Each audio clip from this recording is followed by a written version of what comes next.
El médico debió de volver a entrar en la habitación y encender la luz. Cuando encendió la luz, me desperté de mi maravilloso sueño. Realmente necesitaba ese sueño. Me siento 1000 veces mejor. El médico debe estar de nuevo en la habitación comprobando si ya estoy muerta. Pensé con una sonrisa. Esperé. Escuché al médico. Sentí el contacto de sus manos. Comprobé si mi miedo a esta realidad o a la muerte había vuelto. Todavía no hay nada. La alegría y la paz que había experimentado en el sueño seguían ahí, incluso ahora que llevaba minutos bien despierta. Sentí el cansancio y busqué algún dolor y no lo encontré, así que abrí los ojos para poder ver y hablar con el médico. Miré al techo que había pasado horas memorizando y llenando de dolor, los pequeños agujeros de las baldosas acústicas, y descubrí que la luz no estaba encendida. Esto me tomó por sorpresa. Se suponía que no debía experimentar un nuevo día, pero lo hice. Debe ser de día, pensé. La habitación estaba bañada por una agradable luz blanca. Me dije que debía ser una nueva mañana y que el sol brillante entraba en las ventanas de la habitación. ¡Qué manera más agradable de despertarse y empezar un nuevo día!, pensé. La adrenalina corría por mis venas cuando me di cuenta de que no podía ser la luz del sol de la mañana la que iluminaba mi habitación. Me senté en la cama con la espalda recta. Tomé nota de los hechos. Estoy totalmente despierta. No estoy soñando. Todavía estoy embarazada. Miré para ver si la puerta de mi habitación seguía cerrada. Lo estaba. Todavía estaba en el hospital, en una sala de partos en medio de la 5ª planta. No había ventanas en la habitación por las que pudiera haber brillado el sol. No, ni una sola. Las luces no estaban encendidas, pero podía contar cada pequeño agujero y defecto en el suelo, las paredes y el techo.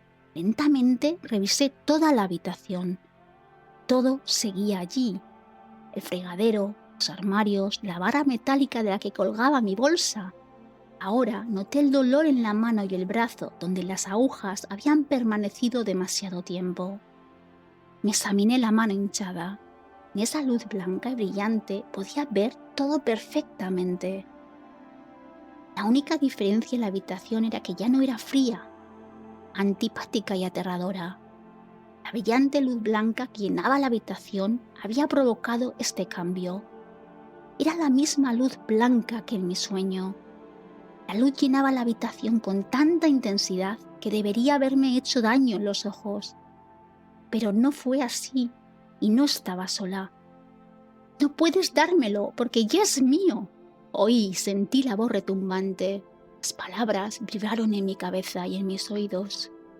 El sonido me hizo castañear los dientes. Las palabras me sacudieron el cuerpo y me hicieron sentarme más erguida en la cama. No tenía ninguna duda sobre quién era, dónde estaba y que estaba bien despierta y viva. Presté toda mi atención a esta voz incorpórea. La voz provenía de la luz brillante que llenaba mi habitación y cubría mi cama. Antes de que pudiera abrir la boca y formular las preguntas más obvias, las implicaciones y el significado completo de aquellas palabras zumbonas inundaron mi cerebro más rápido de lo que podía captar todos sus significados. Yo era el ordenador y estaba disfrutando de una descarga totalmente nueva. Las preguntas que aún no había formado en mi mente fueron respondidas sin que tuviera que hacerlas. No iba a morir. Mi bebé era un niño y no solo no moriría, sino que no nacería con daños cerebrales. El bebé que aún llevaba en mi cuerpo nacería vivo, sano e ileso. El bebé nacería por cesárea. Había entendido bien el mensaje. Debía esperar, creer, no tener miedo, rezar y morir. Yo había hecho casi todo. Lo había hecho de mala gana, por supuesto, pero eso no contaba. Fue un mensaje increíble. Me gustó lo que oí y estaba dispuesta a escuchar más. Y las lágrimas de alegría fluyeron libremente por mi cara. Ni siquiera intenté reprimirlas. Absorbí toda la información que pude y la información continuó. Dios nos da hijos, pero no nos pertenecen. Pertenecen a Dios. Tenemos el privilegio de criarles, enseñarles y amarles solo durante un corto periodo de tiempo. Luego tenemos que dejarles experimentar el mundo. Debemos poner a nuestros hijos en manos de Dios, tanto si su vida es para un corto aliento como para 100 años en este mundo. Cada vida viene al mundo con un propósito, un plan y una razón. Puede que nunca sepamos exactamente cuál es el plan para nuestras vidas, pero Dios sí que lo sabe. A cada ser humano que nace en este planeta se le envían ángeles para que nos transmita el mensaje de Dios que está con nosotros. Los ángeles nos hablan y tratan de ayudarnos a cumplir nuestro propósito en esta vida. Tenemos que aprender a escuchar. Para poder hacerlo, tenemos que encontrar el silencio dentro de nosotros mismos. La muerte, incluso el camino más mezquino, cruel y horrible que tomamos antes del momento de la muerte, tiene un propósito. La muerte de uno puede salvar a muchos. La muerte no es un castigo de ningún tipo. La muerte nunca es un castigo. Muerte es cerrar los ojos y volver a la vida. Muerte es el camino de vuelta al principio. La muerte es el principio, no el final. Dios no provoca nuestra muerte. Nosotros aceptamos la muerte. La aceptamos hace mucho, mucho tiempo, cuando fuimos creados como seres espirituales. Dios reconoce que hemos elegido dejar esta vida. Es raro que Dios no nos permita morir en el momento que nosotros mismos hemos elegido. Tenemos el don del libre albedrío y esto no cambia cuando tomamos la decisión de morir. Nuestro trabajo consiste en mantenernos vivos el mayor tiempo posible. Lo entendí a nivel espiritual y había luchado por esta vida. Estaba exultante. Mi milagro se había producido y mucho, mucho más. Muchas de mis preguntas fueron respondidas y obtuve respuestas a preguntas en las que ni siquiera había pensado.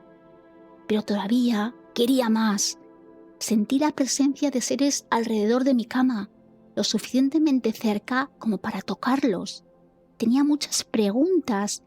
No podía ver un rostro o una figura, solo la luz gloriosa. Las voces se volvían cristalinas.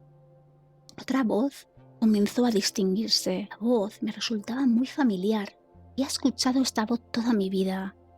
La voz que oí, en mi opinión, tenía el mismo sonido que la mía. Al escuchar las palabras, me llené de vividos recuerdos del pasado. Mi vida pasada se desarrollaba ante mis ojos, como en los dibujos animados que había visto. Estuve muy cerca, podía ver, oler, oír y experimentar el pasado, pero totalmente como un observador, sin miedo. Un ejemplo de lo que experimenté de nuevo ocurrió cuando era una niña, solo que esta vez pude ver el ángel de pie detrás de mí con su mano apoyada en mi hombro derecho. El ángel, mi ángel, me habló suavemente. ¿Ves a esa niña rubia que está en el patio?, susurró la voz. Sí, la veo, respondí mentalmente. Nunca la había visto en la escuela. Debe ser nueva aquí. Veía que hablaba con mis propios pensamientos, con mi propia voz. Y un aspecto extraño. Recordé que me preguntaba si estaba enferma. Tenía ojeras. El ángel siguió hablando a mis pensamientos que sonaban como mi propia voz. ¿Por qué no vas a hablar con ella? Parece tan asustada y sola, ¿verdad? Habla con ella. ¿Por qué? No está en mi clase. Tengo miedo. No me gusta ir con gente que no conozco. No sé qué decir. Continué lo que creía que era una conversación conmigo misma. Los niños pueden ser temerosos y crueles, y yo no era diferente. Pero el ángel no se dejó convencer. Simplemente acércate a ella, extiende la mano y salúdala. Dile tu nombre. Pregúntale su nombre. No te hará daño. Necesita una sonrisa. No tengas miedo. No te hará daño. El ángel habló suavemente y me dio un pequeño empujón en dirección a la chica.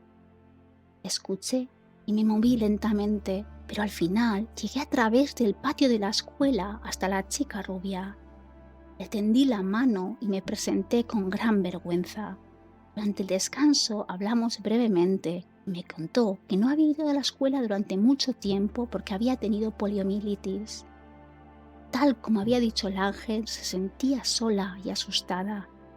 Pude ver en sus ojos que estar de pie y hablar conmigo le daba fuerzas y calmaba sus miedos. Cuando vi que a ella le asustaban las situaciones desconocidas tanto como a mí, me sentí inmediatamente mucho más cómoda y menos incómoda.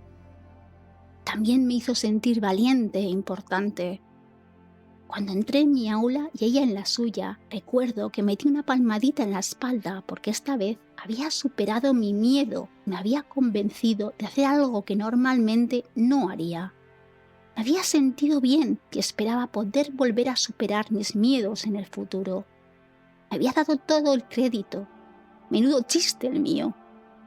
Con esta nueva perspectiva, vi que el ángel había mantenido su mano sobre mí todo el tiempo que tuve este encuentro. El ángel me ayudó a sentirme valiente y a sentir una fuerza interior. Debía aprender una lección y creer y crecer en el amor a los demás. Luego se me mostraron otras veces en las que la presencia de los espíritus celestiales me pedía que hablara con alguien o le ayudara de alguna manera. Pero en esas ocasiones había ignorado la voz y el tacto suave. Me dijeron que cosas tan sencillas pueden cambiar un momento, un día o una vida, tanto para el que se niega a actuar como para el que va a recibir la acción. Muy a menudo en esta vida nos negamos a dar incluso la más mínima cantidad de tiempo y esfuerzo que se requeriría para una recompensa tan grande. Sentí que mi cara se sonrojaba de vergüenza. Podía recordar todas las veces que me habían negado a escuchar, a moverme y a actuar. Todos los preciosos momentos en el que el miedo o el ajetreo me habían hecho dar la espalda a las posibilidades de un simple acto de bondad que tocaría no solo mi vida propia, sino también la de otra persona. Me arrepiento. He visto las veces en las que ese ser amable me advirtió que me alejara o huyera de personas que luego resultaron ser malvadas y podrían haberme causado un daño extremo con consecuencias duraderas.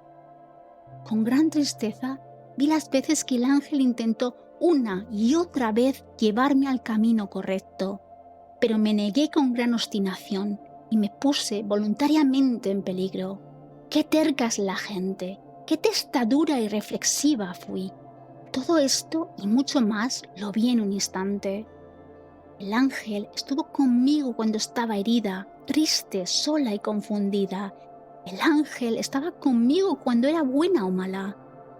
Tanto si decidía escuchar al ángel como si lo ignoraba, siempre permanecía detrás de mí. Vi todas estas cosas y más. El ángel se quedó conmigo tanto si lo escuchara como si no. El ángel me quería. El amor del ángel será un pálido reflejo del amor de quien me lo había enviado. El amor de Dios. Qué diferente habría sido mi vida si hubiera escuchado cuando el ángel quería guiarme y le hubiera dicho precisamente eso. ¿Por qué no me lo has dicho? ¿Por qué no lo sabía? Sí lo sabías, fue la respuesta. Sabía la respuesta antes de que se diera. Mi espíritu lo sabía, siempre lo había sabido. Sabía que esa presencia había estado conmigo toda la vida. Ahora reconocía la verdad ante las luces y ante mí misma. Era muy importante que entendiera y aceptara la verdad. A este ser de luz que me había dado a entender y aceptar que era el mensajero de Dios y mi mensajero para Dios, lo llamé mi ángel de la guarda. Siempre había estado conmigo, siempre fue cariñoso, ayudando y aconsejando. Nunca había aceptado lo que había sentido. Me reveló los momentos en los que de niña sentía más que su presencia. De niña lo sabía, ¿Cuándo y cómo y sobre todo por qué perdí esta capacidad? Antes de que pudiera hacer mis 1000 preguntas, oí otra voz. Esta vez sonaba igual, pero de alguna manera sentí una diferencia. Supe sin preguntar que también era la voz de un ángel, un mensajero de Dios. En lugar de llevarme al pasado, este ángel me mostraba el futuro. Tardé en darme cuenta de lo que me estaban mostrando exactamente. Todo avanzaba rápidamente y me veía en el futuro. Sucedió demasiado rápido para que yo pudiera comprenderlo completamente hasta que finalmente ocurrieron los acontecimientos que vi. En ese momento no sentí lo que esta otra mujer, mi futuro yo, estaba sintiendo, pero pude percibir que estaba luchando y asustada. Me dijeron que solo observara y recordara. Al principio me sentí bastante satisfecha. Quería haber entendido los hechos básicos de lo que se me estaba mostrando. Así que la vida no es fácil y a veces puede ser francamente agotadora. Sentí que los acontecimientos de hoy habían cambiado todo eso para mí porque había escuchado la voz de Dios. Estaba en presencia de ángeles. No podía imaginar que nada de lo que el mundo pudiera arrojarme después de este día pudiera abatirme. ¿Por qué iba a tener motivos para volver a sentir miedo, decepción o tristeza? Descubrí que estos pensamientos también eran completamente erróneos. ¡Qué altiva y arrogante soy! ¡Qué joven tonta era! Soy un miembro de la raza humana llena de arrogancia y ego. En la Biblia, los israelíes son liberados de la esclavitud de Egipto. Dios abrió el Mar Rojo para que pudieran escapar. ¿Y qué hicieron los israelitas? Hicieron un becerro de oro para adorar a Dios cuando Moisés les dejó durante unos días. Los israelíes temían morir de hambre en el desierto y clamaban a Dios casi todos los días. Dios les dio maná en el desierto. Luego se cansaron del maná y se quejaron de él. ¡Ay de mí, pobrecito de mí! Otra vez el maná. Nada ha cambiado. Tardé un tiempo en darme cuenta de que era diferente de los israelitas de antaño. Una vez me diste un milagro, Señor, pero ¿qué has hecho por mí últimamente? Este es un gran pozo en el que todos los hombres caen y yo no soy diferente. Es importante que trabajemos cada día para evitar este pozo. Es aún más importante que no seamos nosotros los que lo cavemos.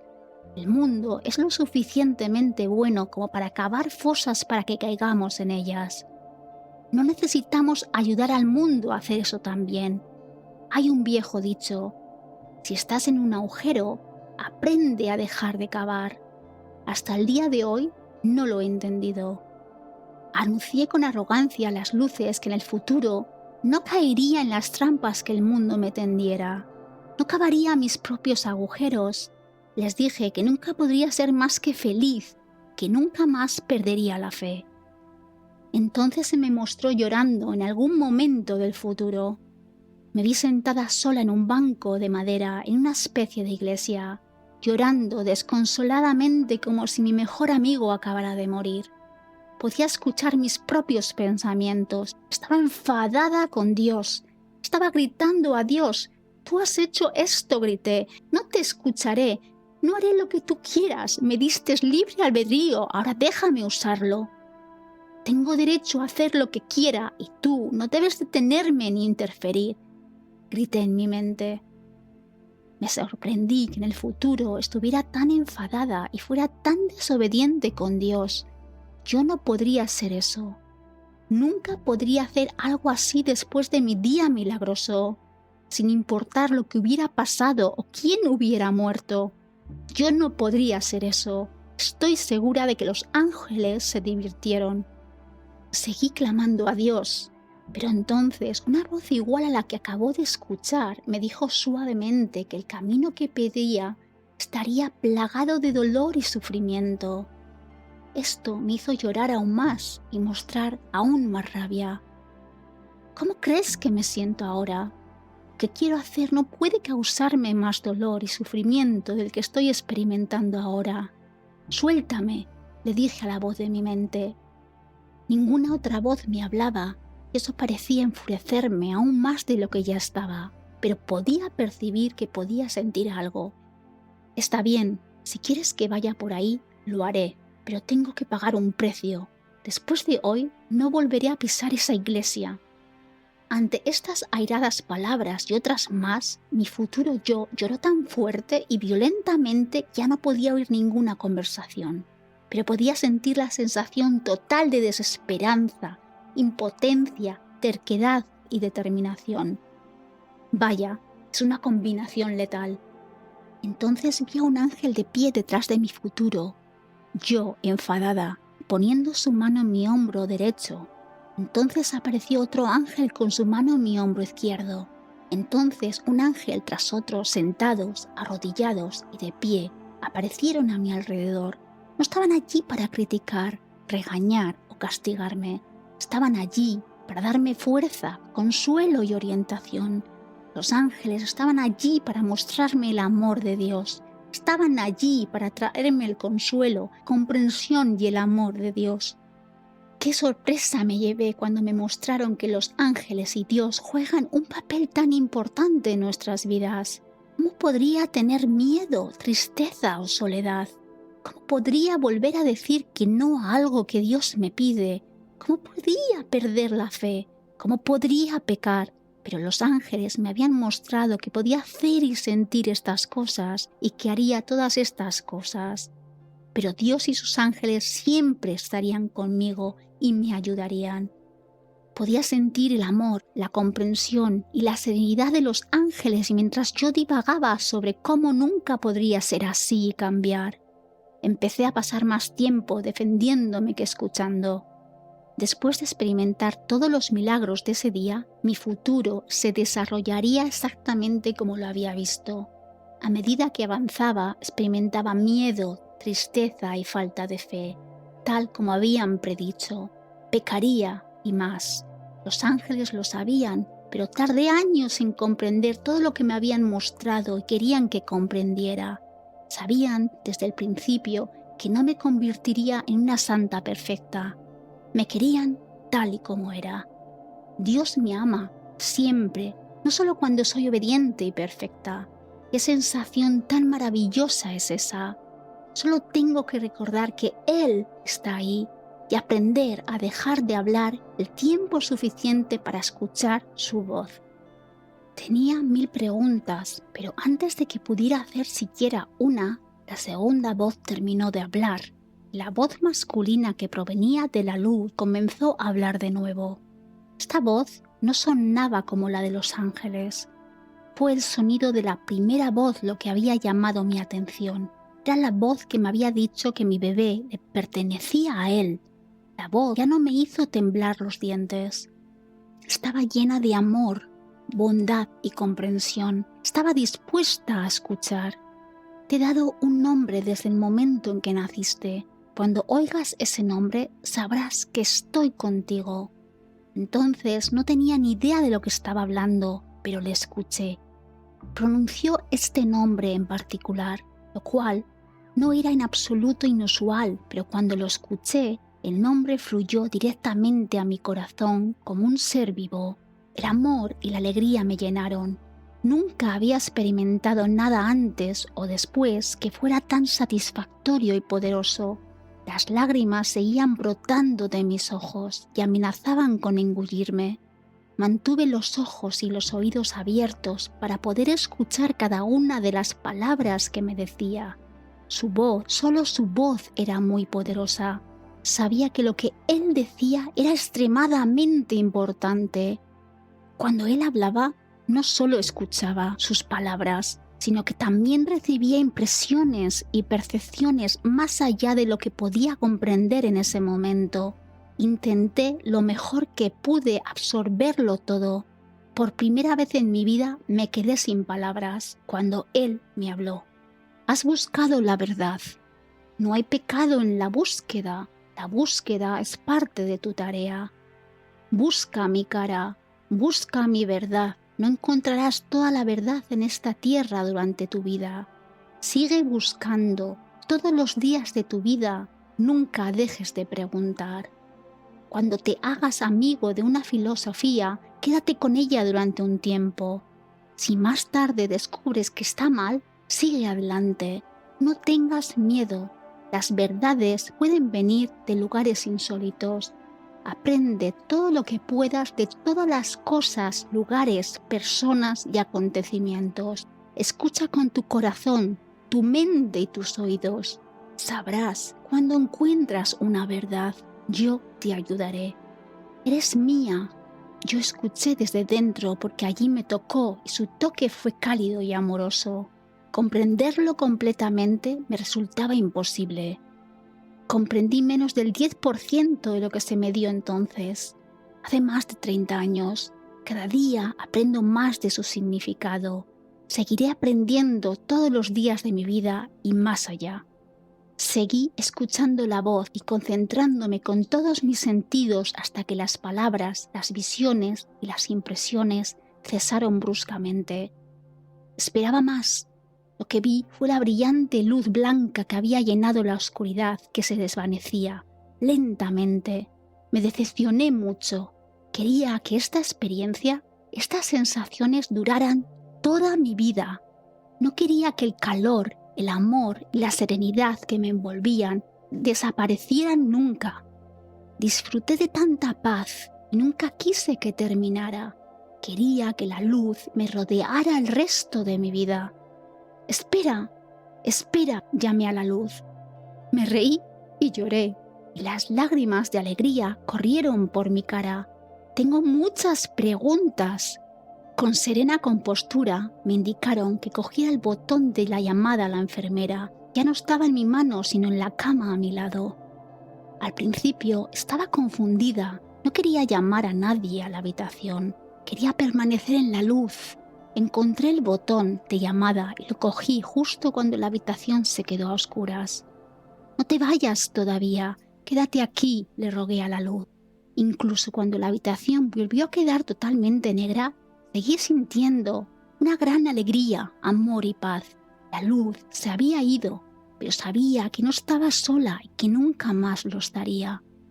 Aunque no podía verlo, sabía que mi ángel estaba allí y que Dios me amaba, a pesar de todo.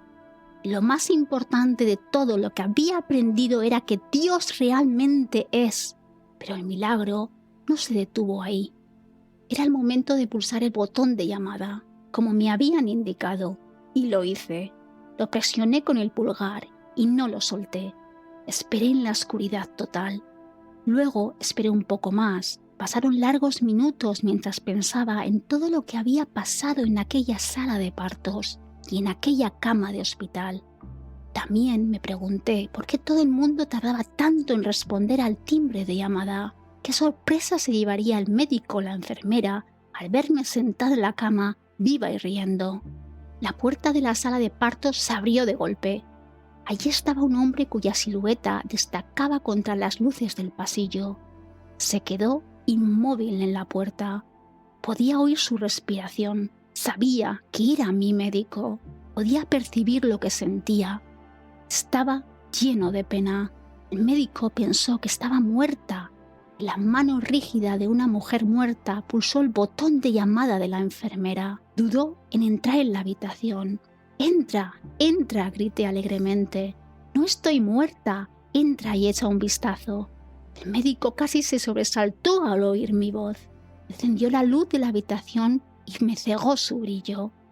Entró corriendo en la habitación y lo primero que hizo fue arrebatarme de la mano el botón de la llamada a la enfermera. Seguía presionando. El médico comenzó su examen. Yo seguí diciéndole palabras de aliento. «No te preocupes por nada. Ahora todo estará bien». El médico movió su estetoscopio para escuchar el corazón del bebé. «Créeme, el bebé también está bien. Mira, mira, todavía puedes oír los latidos de su corazón. Yo estoy viva y él está vivo». No paraba de dar tumbos. «Mira, ya ves, tienes que hacer la cesárea ahora y no te preocupes. Todo va a ir bien, te lo prometo». Lloré, reí y pronuncié todas mis palabras de forma precipitada. Debo de haber sonado como una loca, pero en realidad era una mujer muy feliz. El médico no dejaba de mirarme a los ojos mientras yo balbuceaba. Estaba confundido y preocupado. El médico levantó la vista y habló por primera vez desde que había entrado en la habitación. ¿Estás segura de esto, Linda? La cesárea te matará, me dijo estas palabras lentamente como si yo fuera retrasada o sorda. Tuviera que leer sus labios. Quería asegurarse de que entendía exactamente lo que decía. Mientras hablaba, me miró a los ojos como para asegurarse de que entendía exactamente las consecuencias de las acciones que le estaba pidiendo. Todo lo que sabía era que tenía que convencer de alguna manera a este médico para que realizara la operación y rápidamente. El médico seguía mirándome confuso y preocupado. Estoy segura, absolutamente segura, por favor, créeme. Le supliqué. Mírame, estoy bien. Y mira el dolor, ha desaparecido. No hay contracciones. Ahora tenía miedo de que el médico no me creyera. Tuve que convencerle de que hiciera la cesárea como las voces habían aconsejado. Hice acopio de mis nervios para la siguiente andanada de palabras. Estoy bien, el bebé está bien, todo irá bien, pero tienes que escucharme y hacer la cesárea ahora. Mira, mírame, mírame. Estoy bien y quiero que hagas la cesárea. Por favor, créeme. Todo irá bien, te lo prometo. Con cada palabra que pronunciaba, hacía de mi voz fuera unos cuantos decibelios más alta para convencerle. Ahora estaba gritando, dispuesta a salir de la cama y marchar por la habitación, si eso era lo que había que hacer para convencer al médico de lo que estaba diciendo. Por la experiencia de la cara del médico me di cuenta del proceso de pensamiento que se estaba llevando a cabo en su cerebro. Estaba sopesando los pros y los contras de esta operación, pensando en las palabras de un paciente que reía, lloraba y moría. Debió de pensar que estaba loca, pero supe cuando el médico había tomado su decisión porque la expresión de sus ojos cambió radicalmente. Cuando el médico hubo tomado su decisión, se limitó a asentir con la cabeza y se apresuró a salir de la habitación hacia el pasillo. Y oí gritar mientras llamaba a la gente y daba instrucciones. La operación fue un éxito. Al momento siguiente, la gente entró en mi habitación del hospital. Eran desconocidos para mí. Empezaron a clavarme agujas en la mano y en el brazo. Me dolió, pero me pareció bien. Tuve pequeños dolores, pero eso me hizo saber que seguía viva. Sabía que de alguna manera había convencido al médico de que la operación era necesaria y que era importante empezar ya. Había convencido al médico de que no iba a morir. Pude relajarme y respirar aliviada. Estaba convencida de que incluso con la inminente cesárea, el mayor dolor había quedado atrás. El pequeño dolor de la operación no me molestaría en absoluto.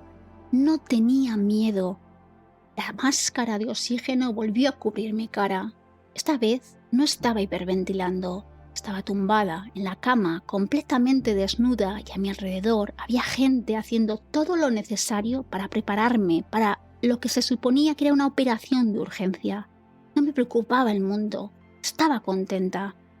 Un joven estaba entre mis muslos y mis rodillas con gran concentración, intentando cateterizarme con poca suerte. Me advirtió de que esto causaría un gran dolor. Me reí. Sabía lo que era el dolor y lo que estaba haciendo no era nada comparado con eso. El joven me miró como si estuviera loca, lo que me hizo reír aún más. Todos los que entraban en mi habitación me parecían muy jóvenes. Había sufrido un enorme dolor, había muerto y luego había vuelto a la vida. Me había comunicado con seres celestiales. Me sentí como si tuviera 100 años más que los demás en la sala. He cambiado. Un joven con un traje de 3 piezas perfectamente planchado entró en la sala y mostró signos de confusión. Parecía como si lo hubieran despertado de un profundo sueño y lo hubieran empujado hacia la puerta antes de que estuviera del todo preparado. Su pelo revuelto y sus ojos somnolientos contrastaban con su elegante ropa. Tú y tu marido debéis firmar este documento. ¿Entiendes que ni tu médico ni este hospital recomiendan esta operación? Este hospital te ha avisado de que esta operación provocará tu muerte. La de tu joven continuó con su tono monótono. Sí, ya me han aconsejado, gracias. Entonces, ¿dónde quieres que firme? Sonreí. Los papeles sujetos a un ordenado portapapeles me fueron entregados justo cuando mi marido fue conducido a la sala. Richard estaba tan cansado, tan triste, tan joven y miraba el desorden total de la habitación. Parecía asustado y confuso. Lo llamé a mi lado y traté de tranquilizarle con una sonrisa. Todo está bien ahora. Firma los papeles. Me harán una cesárea. Confía en mí. Le entregué los papeles. Richard no estaba seguro, pero firmó los papeles porque yo se lo pedí. También me miró con ojos interrogantes. Estaba ansioso y confuso mientras observaba las actividades en la sala. Este era el segundo conjunto de papeles que habíamos firmado. La primera serie de papeles era redundante porque había amanecido un nuevo día desde que habíamos firmado la última serie de papeles. Los nuevos papeles nos decían que no tenía muchas posibilidades de sobrevivir a la operación. No estaba preocupada. No te preocupes por nada. Ahora todo irá bien, dije a todos los presentes. Quería tranquilizar a todo el mundo, incluido Richard. No pude explicarle nada a Richard sobre lo que había sucedido anoche, antes de que mi médico volviera a entrar en la habitación. El médico se mostró visiblemente molesto cuando vio que los preparativos para la operación aún no se habían completado. El joven médico que había intentado cateterizarme varias veces había fracasado. Mi médico se dispuso a completar el procedimiento. Me sonrió y me preparó. Linda, esto sí que va a doler. Lo siento. De nuevo me limité a sonreír. Saben muy poco sobre el dolor, pensé. Durante el procedimiento sentí muy poco de lo que ahora considero dolor.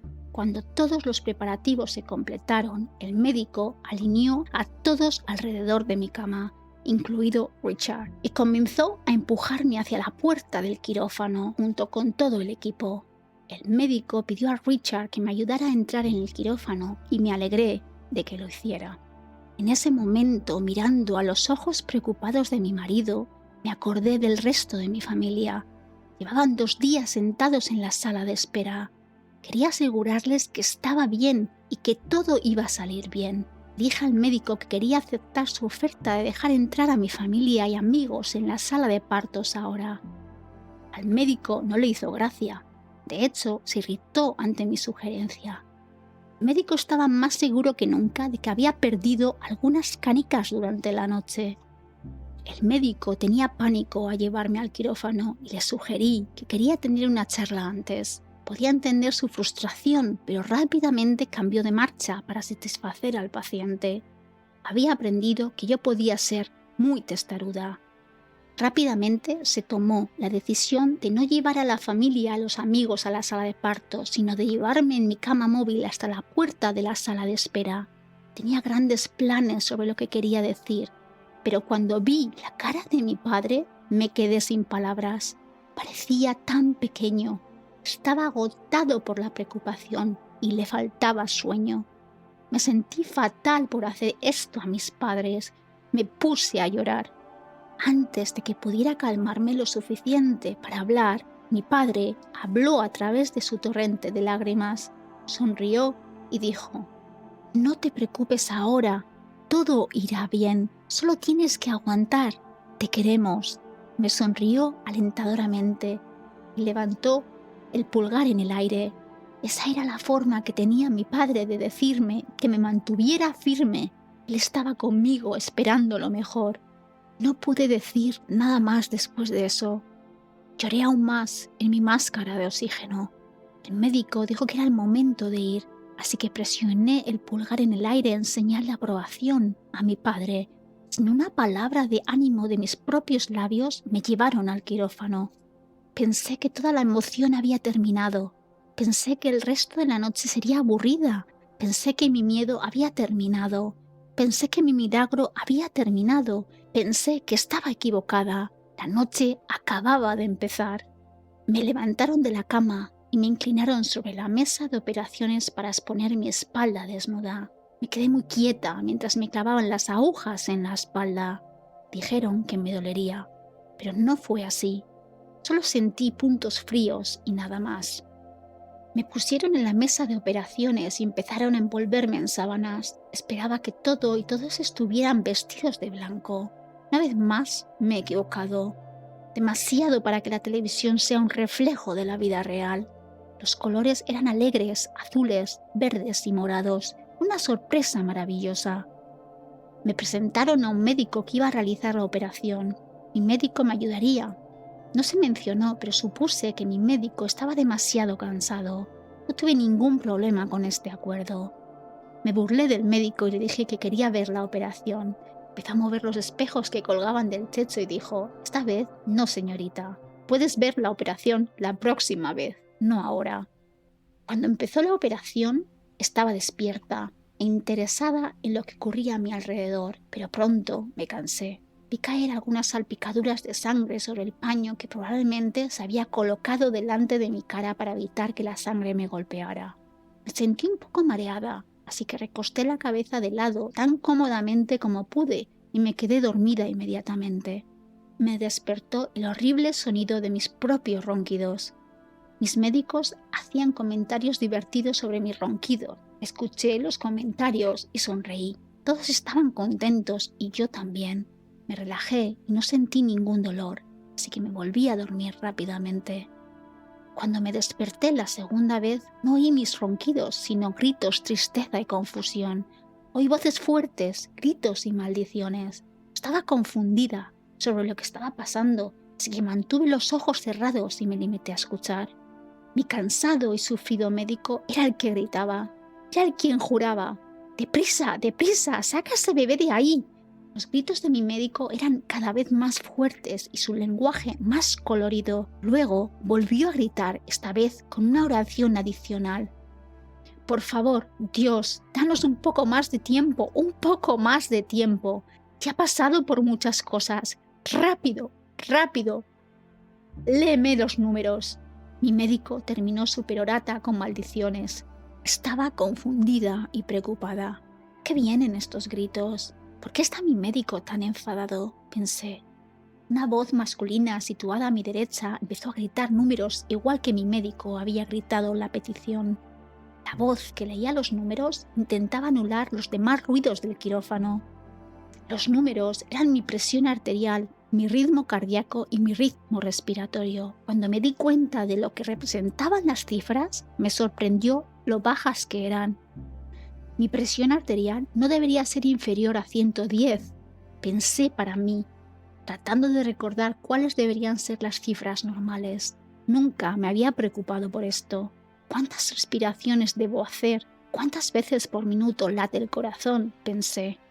Mientras la voz que leía los números seguía gritando, los números eran cada vez más bajos. A medida que las cifras iban bajando, la voz de mi médico se hacía cada vez más fuerte.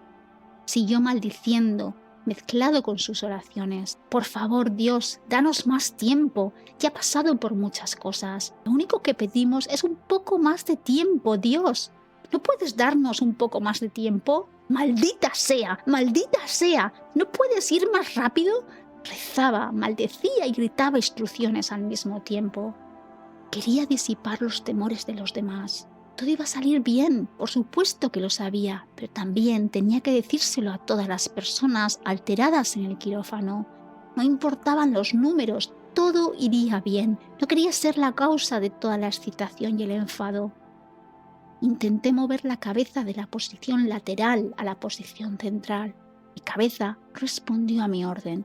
No podía sentir mi respiración. Necesitaba respirar hondo y hablar con la gente. Intenté aspirar una respiración purificadora. No podía ni siquiera respirar un poco por no hablar de una respiración profunda. Intenté abrir los ojos, pero no pude. Necesitaba que alguien me mirara. Necesitaba ver a alguien, a cualquiera. Necesitaba moverme, respirar, hablar. Necesitaba abrir los ojos. No pasaba nada. No tenía control sobre ninguna parte de mi cuerpo. Todo lo que sentí fue frialdad. Tenía mucho frío, cada vez más frío. Todo mi cuerpo era como un cubito de hielo. Ahora era el momento de entrar en pánico. Y eso es exactamente lo que hice cuando los números se acercaban a cero. Oí el tintineo de las ruedas de un carro que se acercaba al lado de la mesa de operaciones. Había visto muchos programas de médicos en la televisión. ¿Van a traer un carro de parada? ¿Se detendrá mi corazón? ¿Me van a dar un susto? No pueden hacer eso, ¿verdad? No me darían una descarga mientras el bebé está todavía dentro de mí. El bebé se quedaría de piedra. No puedo dejar que eso ocurra. No puedo. Pánico aumentaba a medida que mi médico gritaba. Entonces empecé a respirar las palabras. No, no, no, por favor, Dios, no. Empezó a cundir el pánico. Empecé a gritar en mi cabeza y seguí repitiendo: no voy a morir, no voy a morir, no me estoy muriendo, no me estoy muriendo. Jesús dijo que no voy a morir, no voy a morir, no voy a morir. Voy a saltar de esta mesa, déjame salir de esta mesa. No voy a morir, que alguien venga y me toque. Ven aquí, no voy a morir. Oídme, que alguien me oiga, grité en mi cabeza. Me esforcé por abrir los ojos, por recuperar la respiración, por mover el cuerpo, cualquier cosa que demostrara a los presentes que aún estaba viva y que no tenía intención de morir. No sé cuánto tiempo luché y lloré, a nadie más que a mí misma. La voz que decía los números se hizo más silenciosa y los números eran casi todos cero. La voz de mi médico sonaba llena de desesperación y cuando parecía que había abandonado la lucha, yo gané la mía. Mis pulmones se llenaron de aire y grité con fuerza. Hice temblar la habitación, grité muy fuerte. Oí el tormento de aire mientras la gente jadeaba y se estremecía ante el sonido de mi voz chillona. Oí mi propia voz más fuerte de lo que había oído nunca, pero no dejé de gritar porque estaba gritando por mi vida. ¡No voy a morir! ¡No voy a morir! Grité tan fuerte que se me pudo oír en todo el hospital. Alguien tiene que venir a tocarme. Mírame, no estoy muerta. No estoy muerta. Jesús dijo que no moriría. Déjame ver una cara. Mírame, mírame. Te digo que no voy a morir. Grité cada vez más fuerte, con lágrimas en la cara. Sigue gritando, Linda, sigue gritando. Ahora era el turno del médico de gritarme. Me llené de miedo. Me entró el pánico. Hizo falta mucha insistencia para que siguiera gritando. Tenía la garganta en carne viva de tanto gritar. Seguro que los nervios de todos los demás en la sala también estaban a flor de piel. Me esforcé por calmarme, pero deseaba desesperadamente ver un rostro humano. Quería sentir el tacto de una mano humana. Necesitaba a alguien cerca de mí para sentirme segura de que seguía viva. Seguí llorando, que alguien venga a mí. Deja que te vea, tócame, tócame, que alguien me toque. Mira, no estoy muerta. Me molesté y me avergoncé, pero no me importó. Mi médico indicó a una enfermera que se acercara a la cabecera de la mesa de operaciones para que pudiera ver su cara. Estaba vestida toda de azul. Estaba de pie a mi izquierda, apenas unos hombros y una cabeza más alta que la mesa de operaciones. Al parecer, me habló en voz baja.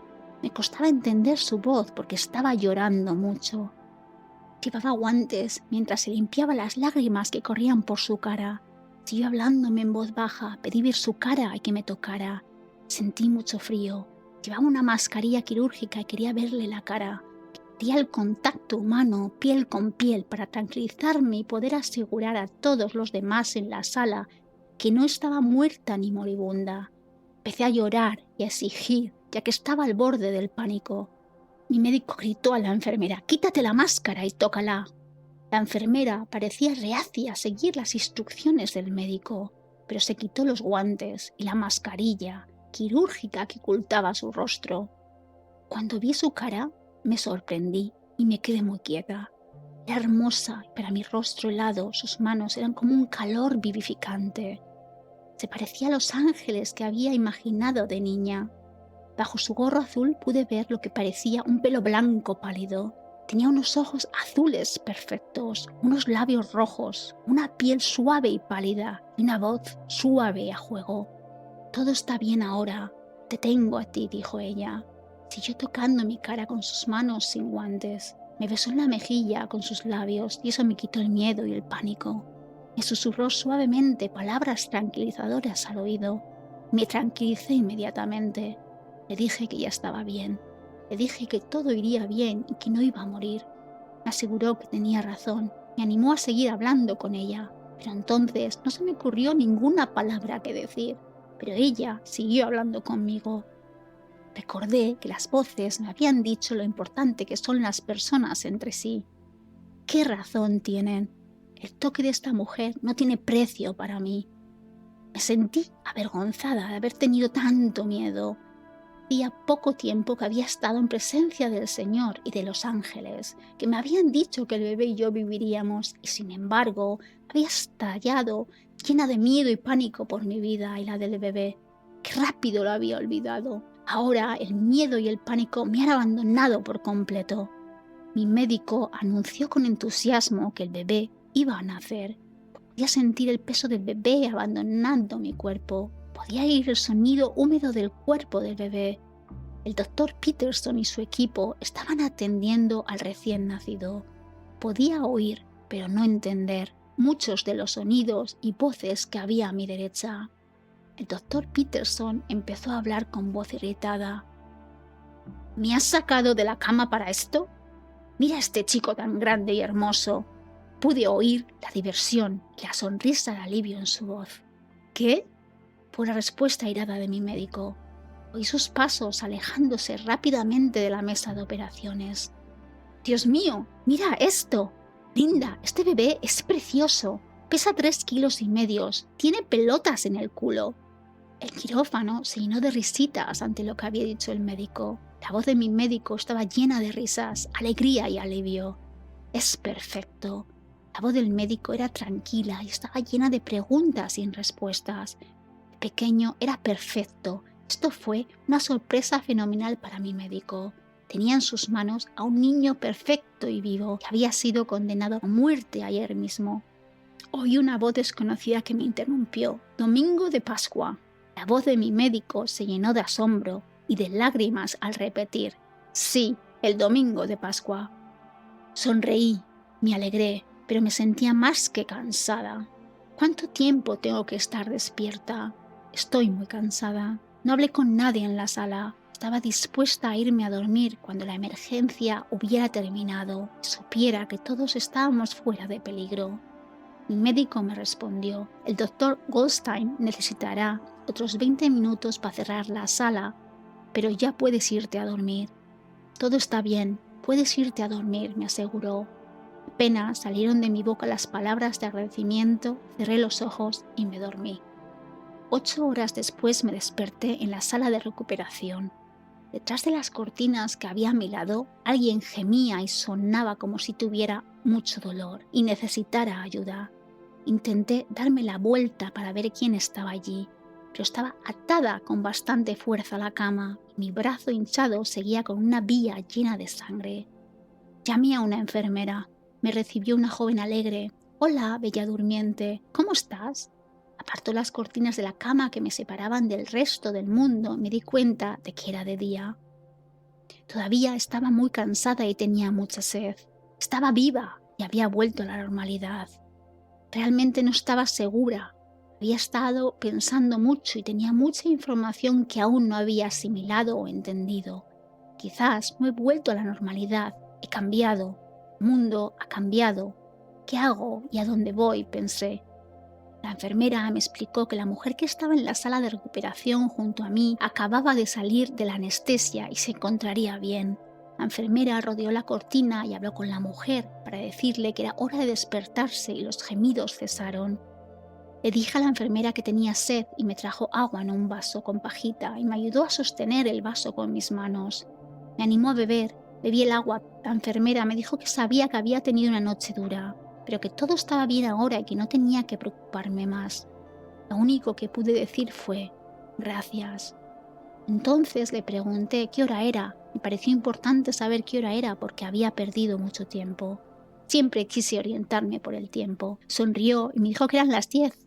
Estaba encantada. Llevaba 8 horas durmiendo en la sala de recuperación. Me sentía como si me hubiera atropellado un camión, pero estaba viva.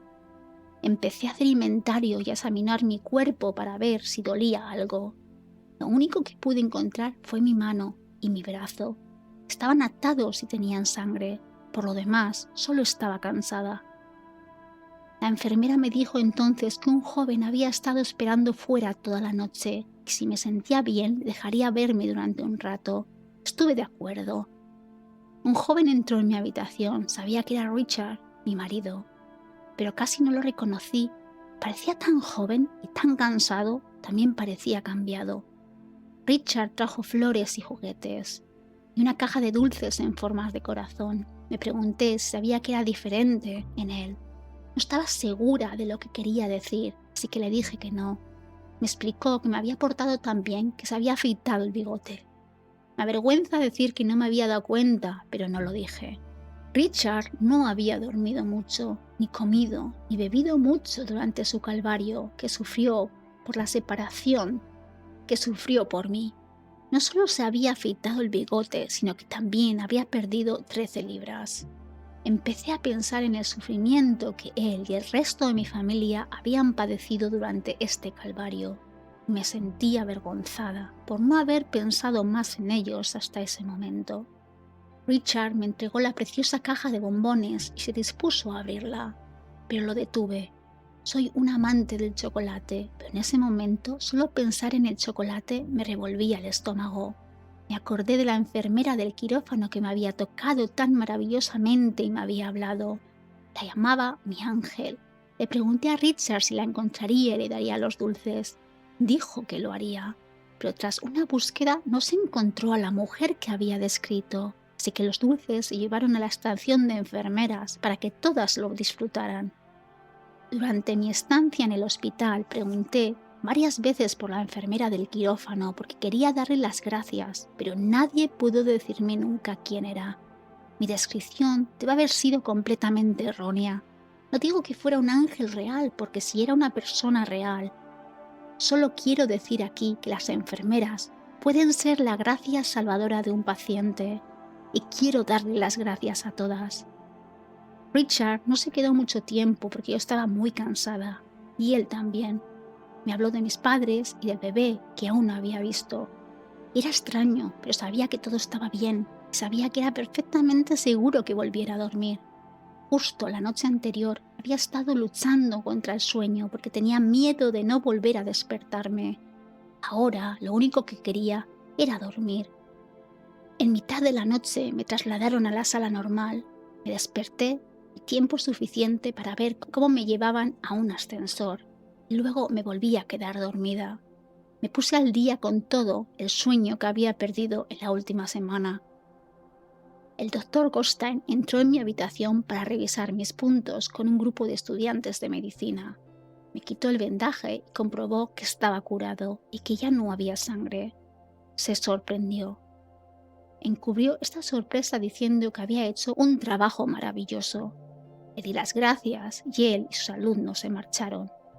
Me dijeron que estaría en el hospital durante 15 días o más para garantizar una recuperación completa, pero el viernes, solo 5 días después de la operación, me había recuperado lo suficiente como para ir a casa. Yo era la que presionaba para volver a casa. No me gustaba la vida en el hospital ni la comida del hospital. Richard me visitaba todas las noches y yo intentaba que él colara los tacos y la tarta de limón y la malta de chocolate, pero tenía miedo de que le echaran si le pillaban. Me decepcionó. Llamamos Stefan al bebé. Puse el nombre del primer mártir cristiano, también es el nombre de su tío. Stefan también se recuperó notablemente. Se le colocó en una incubadora durante 24 horas de observación, pero se le pudo sacar al cabo de mucho menos tiempo porque gozaba de una salud excelente. El doctor Peterson dijo en broma que había que sacar al bebé de la incubadora porque no paraba de empujar la tapa. Stefan parecía tan grande en la incubadora junto a los diminutos bebés prematuros. Tenía las manos grandes. Mi padre le puso inmediatamente el apodo de El Alce. Durmió la mayor parte de su estancia de 5 días en el hospital, al igual que yo. El informe del doctor Peterson sobre el bebé fue que Stefan obtuvo una puntuación normal o superior a la media en todas las pruebas que puedan hacerse a un recién nacido. Pero el médico quería hacer más pruebas a las 6 semanas, a los 6 meses y al año, para asegurarse de que no había daños cerebrales. El doctor Peterson dijo que no estaba preocupado en absoluto y yo tampoco.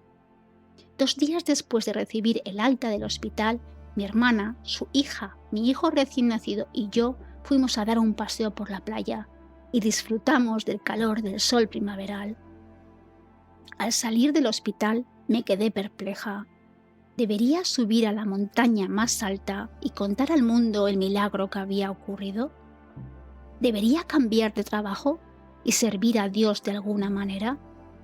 ¿Debo guardármelo para mí y no decir ni una sola palabra al respecto? Pregunté y escuché, pero no recibí respuesta. Las voces no me decían lo que tenía que hacer o cómo vivir mi vida. Me volví hacia Richard y le conté lo que me había pasado en el hospital y lo que no sabía. Antes de que pudiera entrar en detalles, presentó su teoría. Richard sugirió que mi experiencia era un sueño o una alucinación inducida por las drogas. Sugirió que quizás no me habían dado suficiente oxígeno. No quería oír, aceptar o creer que había ocurrido un milagro, que el cielo había intervenido en el nacimiento de su hijo. Intenté contar a mis padres lo que había pasado. Antes de que pudiera decir más de una frase, mi padre empezó a llorar. Las lágrimas corrieron por sus mejillas y dijo: «No quiero saber nada, el milagro es que estés aquí y viva. Este es el único milagro que necesito». Nunca volví a hablar con mi padre sobre mi experiencia cercana a la muerte. Murió en 1976, menos de 7 años después. No fue hasta 32 años después del suceso cuando mi madre me pidió que le contara la experiencia, y fue un placer contársela. En 1969 las experiencias cercanas a la muerte eran bien conocidas, pero yo no había oído hablar mucho de ellas. Después de intentar abordar el tema con mi marido y mis padres, estaba convencida de que lo que me había ocurrido era asunto mío. Decidí no contarlo a mis amigos ni sacarlo a relucir en público. Las voces no me dijeron nada más. Después de 6 semanas volví al hospital. El doctor Peterson determinó que Stefan era un bebé normal y sano. Fui a una cita de seguimiento con mi propio médico. Después de mi revisión, mi médico me llamó a su despacho y me preguntó si podía examinar a Stefan. Acepté y el médico me hizo esperar sola en su despacho. Esto no formaba parte de la rutina postoperatoria normal. Cuando el médico volvió, siguió sosteniendo al bebé en su regazo. Era tranquilo, reservado y todo el tiempo. No estaba preparada para esto. Estaba acostumbrada a una sonrisa y una broma para aligerar el momento. Esperaba que este médico y yo siguiéramos tuteándonos después de la crisis que habíamos vivido juntos apenas 6 semanas antes. Pero lo que obtuve fue un hombre que se comportó de forma fría e impersonal conmigo. Estaba muy confundida y decepcionada. Después de que el médico me dijera de forma estéril, impersonal y profesional que todo estaba bien y que Stefan estaba sano, quise dejarlo pasar y salir de su consulta para no volver a verle nunca más. Pero antes de que pudiera marcharme, me dio un arrebato. ¿Qué pasó aquella noche? Eso es lo que me gustaría saber. Actúas como si no te acordaras de mí. Levanté la voz, preparada para la lucha. Esto puso al médico a la defensiva. Incluso para mí, mi pregunta sonaba completamente equivocada. Me arrepentí de haber abierto la boca. Estaba a punto de salir de la consulta cuando el médico decidió hablar.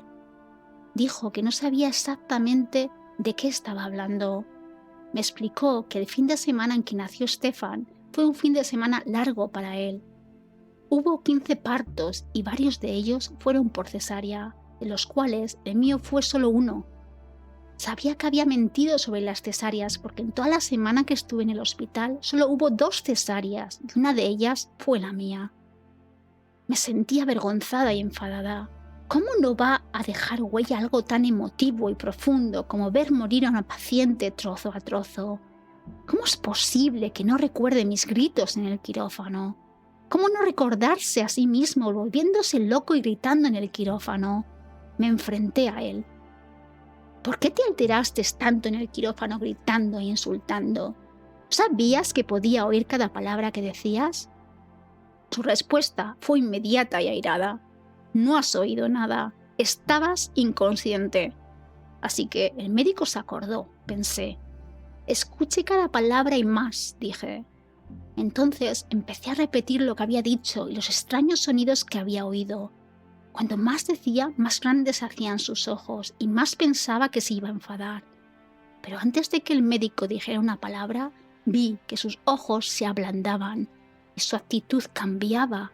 Empezó a relajarse, puso los pies sobre el escritorio y echó la silla hacia atrás. Tenías razón, Linda, cuando me dijiste que los médicos no son Dios.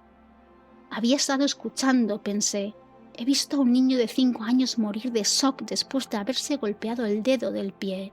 He visto a un hombre de 75 años con el corazón muy deteriorado revivir mediante una RCP, tras caerse de un barco y ahogarse.